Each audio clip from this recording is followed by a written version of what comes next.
이 동네 새 집 더 안 지어? 아이씨, 내가 계속 대장이네. 우리 집 들어와 살려면 돈 더 내.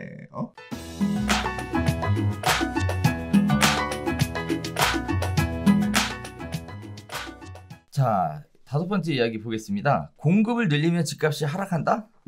서울에서는 안 통한다라는 주장이 나오고 있는데요. 아파트 물량 확대론을 뜯어보니까 박근혜 정부 때보다 공급은 많은데 서울 집값은 현 정부 들어 40% 폭등했다. 따라서 서울은 수요 관리가 더 중요하다라는 얘기를 하고 있습니다. 서울주택 20%는 외지인이 구입했고요.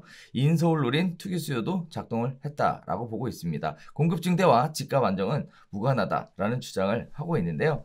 자, 일단 뭐 크게 3가지 이야기들을 해요. 문재인 정부 때 주택가격 상승은 공급 부족 탓이냐? 아니다, 뭐 이런 얘기 하고 있고요. 또 서울 아파트 수요에 투기 수요까지 포함됐느냐 아니냐 뭐 이런 얘기도 하고 있고요. 공급이 과연 누굴 위한 것이냐, 누굴 위해 공급이 부족한 것이냐, 이렇게 3가지 관점들을 가지고 이야기들을 쭉 하고 있는데요. 자, 공급을 늘려도 집값이 하락하지 않는다라는 것이 기본적으로 생각할 때는 좀 이치에 맞지 않는 내용인 것 같아요. 보통 가격이라는 것은 수요하고 공급이 만나는 점에서 형성된다라고들 다들 생각하고 있는 상황에 갑자기 수요를 관리하는 것이 더 중요하다. 즉 공급이 아닌 수요 관리의 측면에서 가격 형성을 이야기하고 있는 것 같은데요.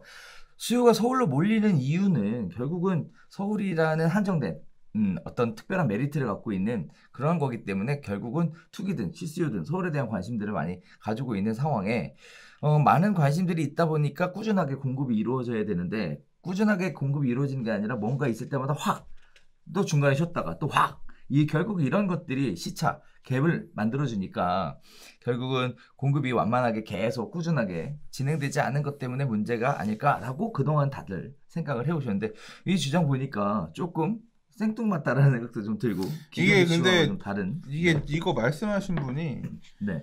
잠깐만 좀 찾아볼게요. 네. 이게 국토연구원의 부동산 시장 연구센터장님께서 이제 이렇게 분석하신 거예요. 2010년에서 2019년에 이 가격과 이제 이 물량, 공급 물량 등 데이터를 통해서 이제 나온 결론이고, 그래서 집값 안정을 위해서는 새집 짓는 것보다 오히려 수요를 관리하는 게 더 중요하다. 더 효과적인 정책일 거다. 이제 이런 주장이잖아요. 이 얘기는 집을 그렇게 많이 안 지어도 수요 억제만 잘하면 부동산 신장은 안정화시킬 수 있다. 이제 이런 논리인 거죠.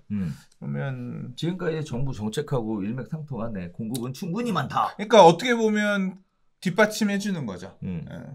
자, 이걸 보면서 저는 무슨 생각이 들어요. 아, 그러면 이 국토연구원, 그러니까 뭐 어떤 공공에서 이 시장을 바라보고 있는 시선이 이렇다라고 하면 안심할 분들이 계셔요. 그래요? 네. 아, 집은 새로 더 안 짓는다고? 아, 우리 계속 이 동네 대장 세워 계속 하겠네. 이 동네 새 집 더 안 지어? 아이씨, 내가 계속 대장이네. 우리 집 들어와 살려면 돈 더 내. 그걸 들어와 살려는 사람이 당신 집까지는 뭐 들어가 살 마음이 안 드는데요. 수요가 이렇게 억제가 되는 건가요? 예? 그러니까 수요 억제라고 하는 게 결국은 돈줄을 막는 거잖아요. 네 돈 갖고 가서 사. 돈은 안 빌려줄 거야. 욕망이 억제가 되나요? 굴복하는 거죠. 예.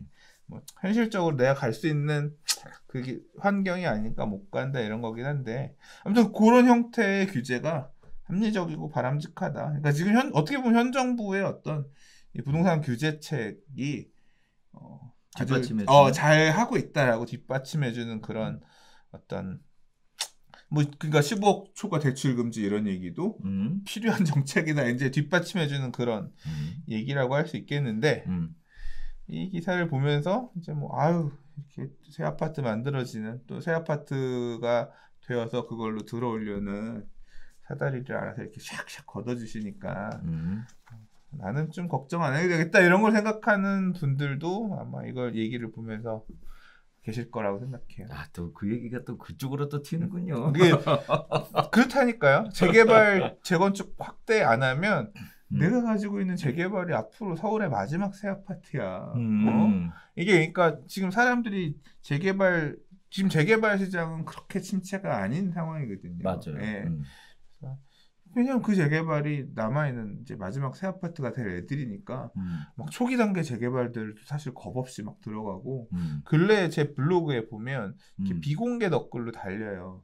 하자 있어 보이는 신축 빌라 이런 거 재개발 신축 빌라 뭔가 새 아파트는 갖고 뭔가 기회를 잡고 싶긴 한데 아직 재개발이 확정되지 않았지만 또는 분양 자격에서 배려가 될 수 있는 이런 물건도 사갖고서 일단 사놓고 결정을 하기 전에 차라리 물어봤으면 내가 한마디라도 하겠는데 사놓고 와서 이거 분양 자격 나오나요 안 나오나요 얘기하면 내가 뭐 어떻게 하냐고.